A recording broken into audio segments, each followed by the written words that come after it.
बालसंस्कारांनीच सुदृढ तरुणाई घडते. पद्मश्री गणेश्वर शास्त्री द्रविड. मुला-मुलींवर बालपणापासूनच योग्य संस्कार केल्यास त्यांच्या तरुणाईत कोणत्याही प्रकारच्या समस्या उद्भवत नाहीत. सुदृढ समाज निर्मितीसाठी बालसंस्कार अत्यंत आवश्यक आहेत, असे मौलिक मार्गदर्शन पद्मश्री श्री गणेश्वर शास्त्री द्रविड महाराज यांनी वसई येथे उपस्थित भाविकांना केले. वसई भुईगाव येथील स्वामी समर्थ मठाचे संस्थापक संदीप म्हात्रे यांच्या षष्ठीपूर्ती सोहळ्यानिमित्त आयोजित भव्य धार्मिक कार्यक्रमात ते बोलत होते. या सोहळ्यास आशीर्वाद देण्यासाठी अयोध्येच्या श्रीराम जन्मभूमी मंदिर स्थापनेचा मुहूर्त काढणारे पद्मश्री श्री गणेश्वर शास्त्री द्रविड महाराज, श्रीराम जन्मभूमी तीर्थक्षेत्र न्यासाचे कोषाध्यक्ष पद्मश्री गोविंद देवगिरी महाराज, वेदमूर्ती धनंजय शास्त्री वैद्य पंढरपूरचे भ.प. डॉक्टर जयवंत महाराज बोधले, वेदाचार्य कृष्णशास्त्री पळसकर, गोव्याचे सोमयाजी अग्निहोत्री, गंगोत्रीचे स्वामी अद्वैतानंद आदी संत महंत उपस्थित होते. मुलांमध्ये मातृ पितृ भक्ती, देशभक्ती, ब्राह्मण भक्ती आणि संत भक्तीचे संस्कार रुजवले तर भविष्यातील पिढी सुसंस्कृत, सक्षम व जबाबदार बनेल, असे द्रविड महाराज यांनी स्पष्ट केले. कलियुगात भगवंताच्या भक्तीशिवाय कोणतेही कार्य पूर्णत्वास जाणार नाही, असेही त्यांनी सांगितले. ब्युरो रिपोर्ट, सिंधू प्रभात, वसई.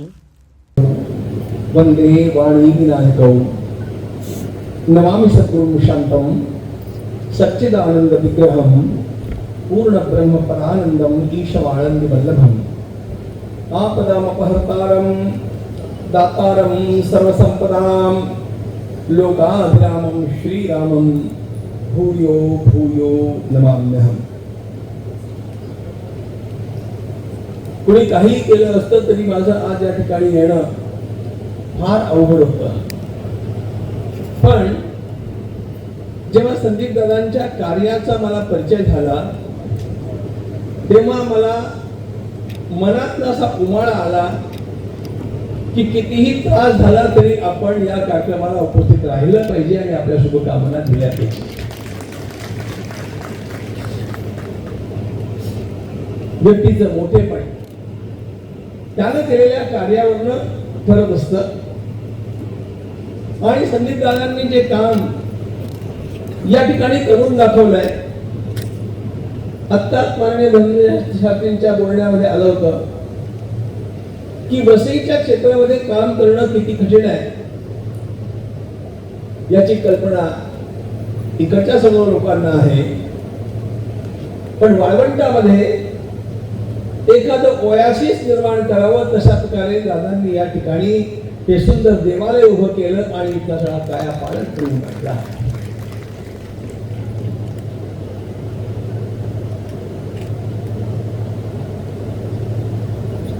लोकहिताची कामं भिन्न भिन्न स्तरांची असतात.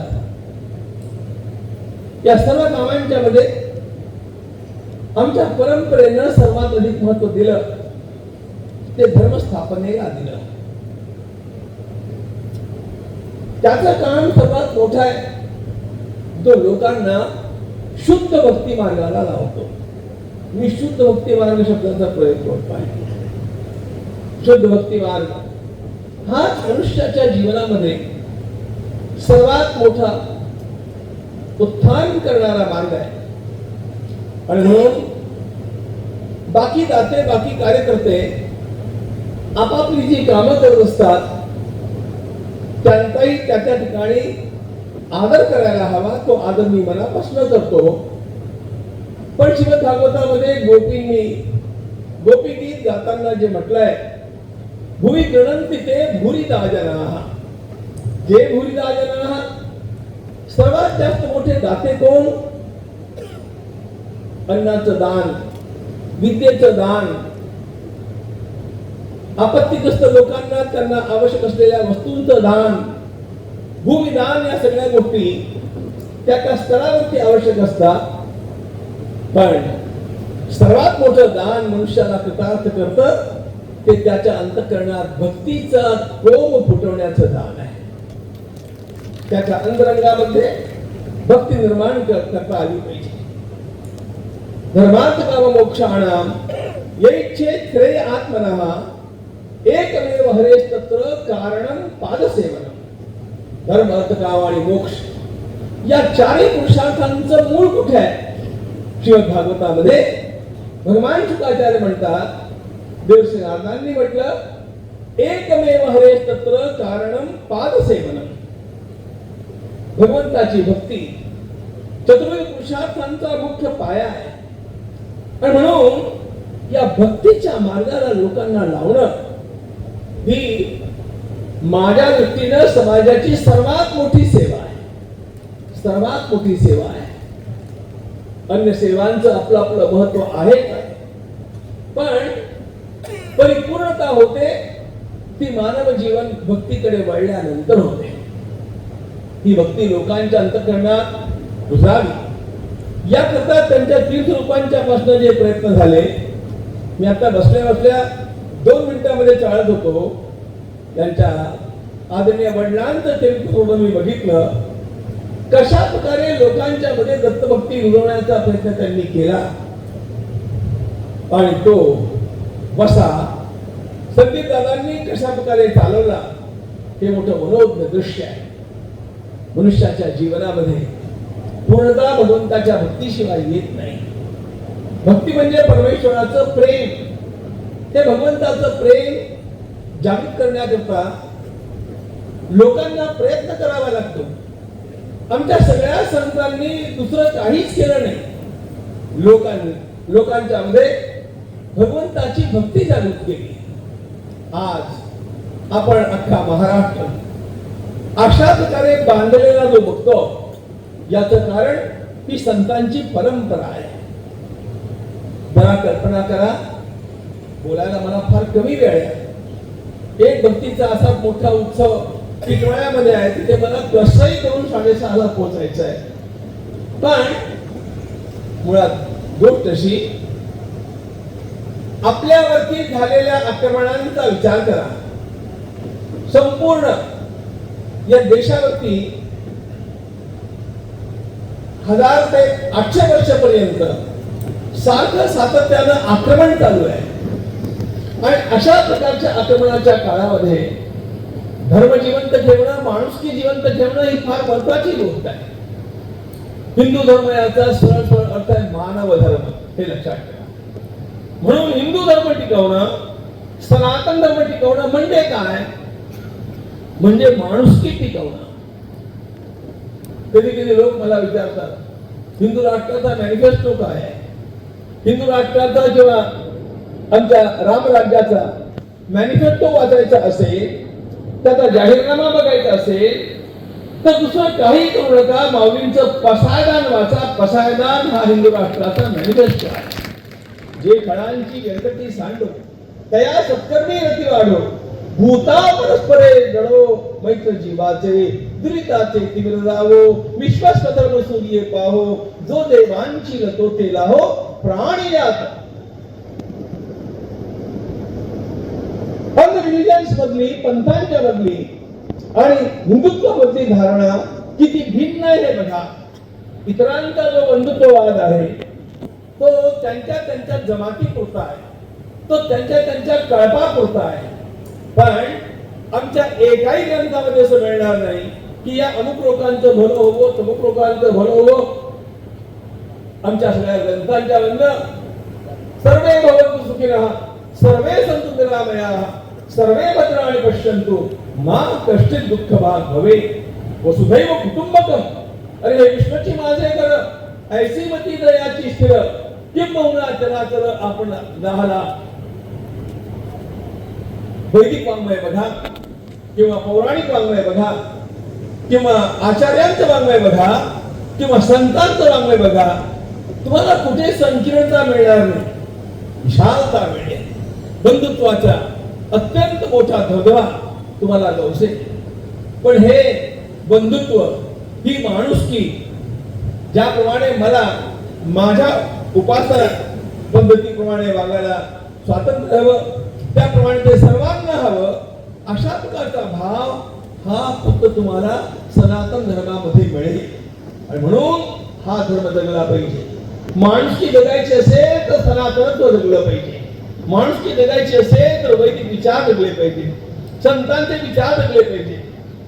आपल्यावरती झालेला हा अत्यंत मोठा आक्रमणाचा शतकान शोधत चाललेला ओघ तुम्हाला सगळ्या इतिहास तज्ञांचं एक मत आहे बघा. ज्या ठिकाणी इस्लामचं आक्रमण झालं आणि ते सुमारे 80 वर्षापर्यंत टिकलं, तो देश संपून गेला, त्या देशाचं नामोनिशाण उरलं नाही, ती संस्कृती संपली. संपूर्ण जगाचा इतिहास अशा प्रकारचा आहे. हे इराक नव्हतं, हे इराण नव्हतं, त्या सगळ्या देशांचा कायापालट झाला, तिथली संस्कृती संपली. And all of them say the only exception is India, that is Bharat. एकमात्र अपवाद भारत आहे. कशा प्रकारे टिकला भारतामध्ये हा धर्म? हा संतांनी टिकवला, हा भक्ती मार्गाने टिकवला. वेद कोणाला वाचता येतं? आता वेद वाचणं आणि वेदांच्या मध्ये काय सांगणं ते आमच्या पूज्य गणेश्वर शास्त्री सारख्या महापुरुषांची कामं आहेत, ते आम्हाला काही कळत नाही. सामान्य माणसाला कसं कळणार? त्या सामान्य माणसाला कळण्याकरता गोस्वामी तुळशीदासांनी उत्तरेमध्ये रामायण लिहिलं, दक्षिणेमध्ये मौर्यांनी सर्वात पहिल्यांदा प्राकृत भाषेमध्ये वेदांत सांगितला. जगामध्ये आपल्या भारतामध्ये प्राकृत भाषेमध्ये वेदांत सांगण्याचा पायंडा ज्ञानेश्वर माऊलींनी पाडला. ते खरे क्रांतिकारक होते. सामान्य माणसाला वेदांत कळला पाहिजे, सामान्य माणसाला गीता कळली पाहिजे, तेव्हा हा समाज धरला जाईल, तेव्हा या समाजाची जी झीज आहे ती थोपवली जाईल. आपल्या लक्षात असलं पाहिजे, सर्वात पहिल्यांदा माऊलींनी मराठीमध्ये भगवद्गीता आणली आणि त्यानंतर संपूर्ण देशामध्ये सगळ्या संतांनी प्राकृत भाषेमध्ये उपदेश करायला आरंभ केला. ते क्रांतिकार्य ज्ञानेश्वर माऊलींचं कार्य आहे.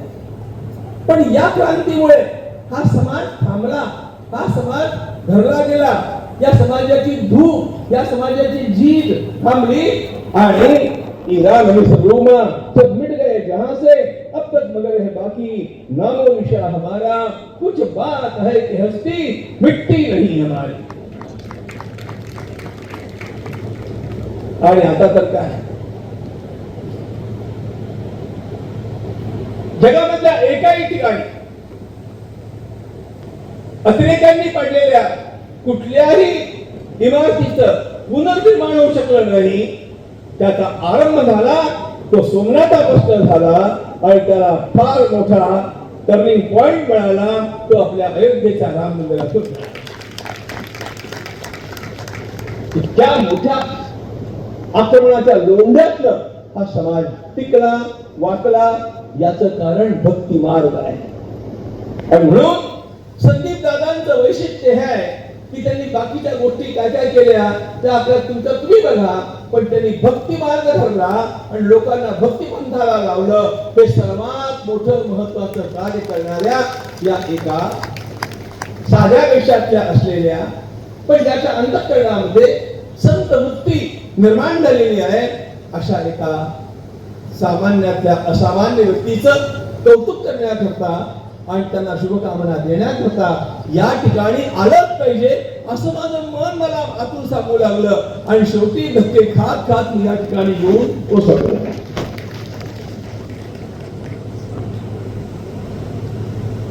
त्यानंतर मला आवश्यक आहे बोलत तर मी किती वेळ नाही, पण या सर्वांचं आपल्याला श्रवणे करायचं आहे.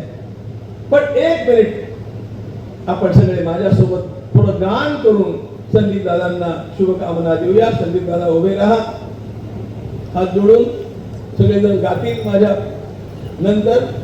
सुदीनम सद्गुरूशी जोडला गेलो आणि माझी आध्यात्मिक प्रगती आणि उन्नती झाली व स्नेहबंधनाने आपण सर्व या ठिकाणी जोडलो गेलो. ते फक्त आणि फक्त स्वामी नावाने. म्हणून फक्त 1-2 मिनटं मी या ठिकाणी बोलतोय, स्वामींचा एक छोटासा जप घेतोय आणि आपण माझ्या पाठीशी बोलायचं आहे. श्री स्वामी समर्थ. आवाज येत नाही जरा जरा. श्री स्वामी समर्थ.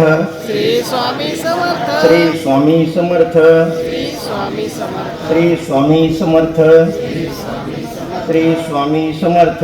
श्री स्वामी समर्थ. श्री स्वामी समर्थ श्री स्वामी समर्थ श्री स्वामी समर्थ श्री स्वामी समर्थ श्री स्वामी समर्थ श्री स्वामी समर्थ श्री स्वामी समर्थ अवधूत चिंतन श्री गुरुदेव दत्त श्री स्वामी समर्थ महाराज की गौरव सोहळा समिती आणि श्री स्वामी समर्थ सेवा परिवार आयोजित आजच्या या माझ्या गौरव सोहळ्यानिमित्त उपस्थित श्रद्धेय या ठिकाणी स्वामी गोविंद देवगिरी स्वामी महाराज या ठिकाणी उपस्थित आहेत. तसंच हरिभक्त पारायण डॉक्टर जयवंतराव बोरले या ठिकाणी स्वामी गणेश शास्त्री द्रविड गुरुजी आज सकाळी या ठिकाणी 8 वाजता फोन आला. प्रकृती ठीक नसल्यामुळे कार्यक्रमाला उपस्थित नसणार होते, पण मी ठीक आहे आणि मी आज कार्यक्रमात येत आहे आणि मला खूप या ठिकाणी आनंद झाला. त्या या ठिकाणी उपस्थित आहेत. तसंच श्रद्धेय हरिभक्त पारायण डॉक्टर जयवंतराव बोधले, वंदनीय स्वामी अद्वैतानंद महाराज, वेदाचार्य कृष्णशास्त्री पळसकर, वेदमुनी श्रद्धेय धनंजय शास्त्री वैद्य, उपस्थित महानुभव पुराणबंध भक्तगण, बंधू भगिनी आणि मातानो, आपल्या सर्वांचे मनपूर्वक स्वागत आणि भक्तिभावपूर्वक मी या ठिकाणी वंदन करतो. असं सांगतात की साधू संत येती घरा तोची दिवाळी दसरा, आणि आजचा हा सोनेरी दिवस म्हणजे आनंदाच्या डोही आनंद तरंग, माझ्या आयुष्यातला आनंदाचा हा उत्कट क्षण.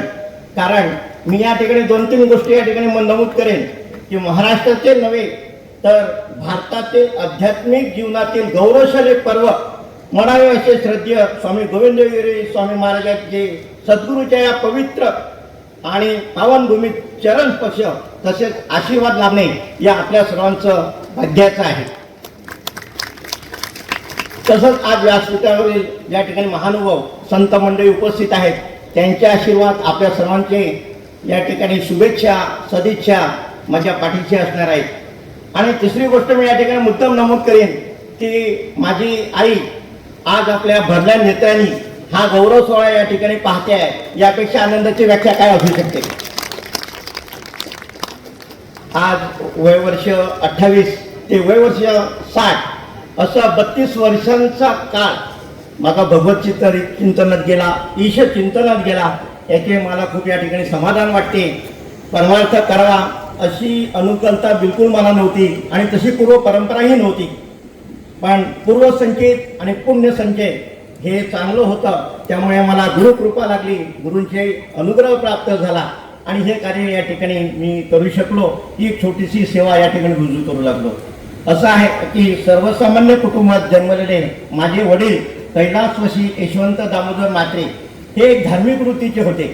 दिगंबरा दिगंबरा श्रीपाद वल्लभ दिगंबरा या जपांचा त्यांनी आयुष्यभर जप केला.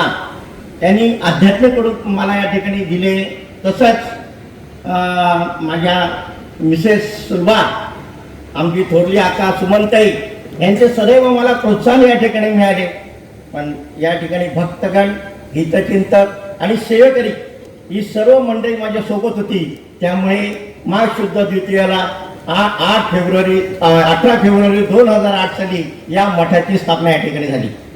मठ स्थापनेनंतर आजपर्यंत 18 वर्षाच्या या काळामध्ये मठाने आध्यात्मिक, सामाजिक, सांस्कृतिक आणि प्रबोधनात्मक असे कार्यक्रम देऊन संत सेवेचा एक चांगला आदर्श या ठिकाणी घालून दिलेला आहे.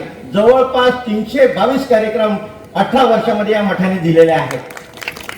असं म्हणतात की सद्गुरूचं कार्य करत असताना अनेक अडचणी त्या ठिकाणी येत असतात. चढ उतार मी खूप पाहिलेले आहेत, आज तर काय पाहिले, कालपर्यंत पाहिलेले आहेत. आणि हे कार्यच असं आहे की त्याशिवाय तुम्ही कार्य पुढे चालू शकत नाही.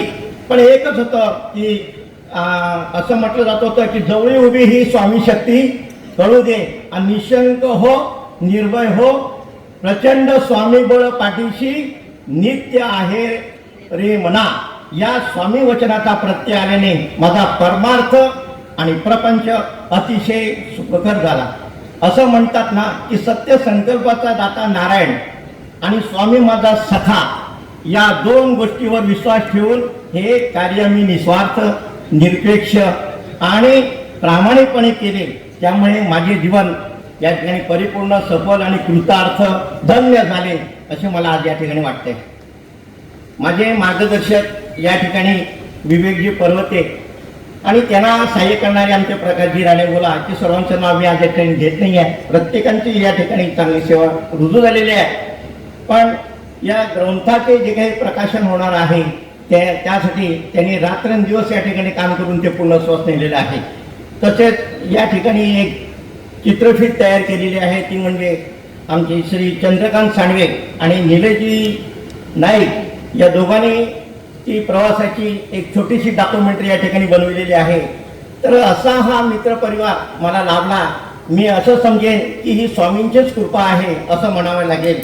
त्यामुळे यांच्या सदैव ऋणात मला राहायला मनस्वी आनंद होईल.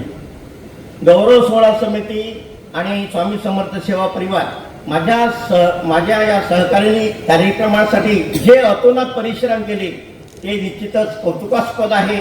मी त्यासाठी भारावून गेलेलो आहे की स्वामी समर्थाच्या या सर्व सदस्य सेवकांविषयी मी या ठिकाणी कृतज्ञता व्यक्त करतो.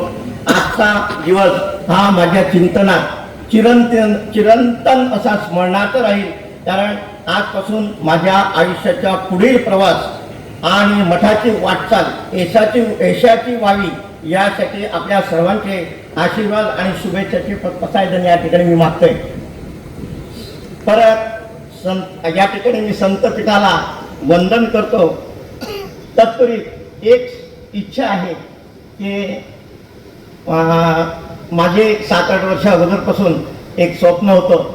जेव्हा माझ्या ती श्री रामकथा हा ग्रंथ जेव्हा आला आणि तो ग्रंथ म्हणजे धर्मश्री इथून प्रकाशित झालेला होता, म्हणजे स्वामी गोविंद देवगिरी महाराजांनी तो ग्रंथ प्रकाशित केला होता.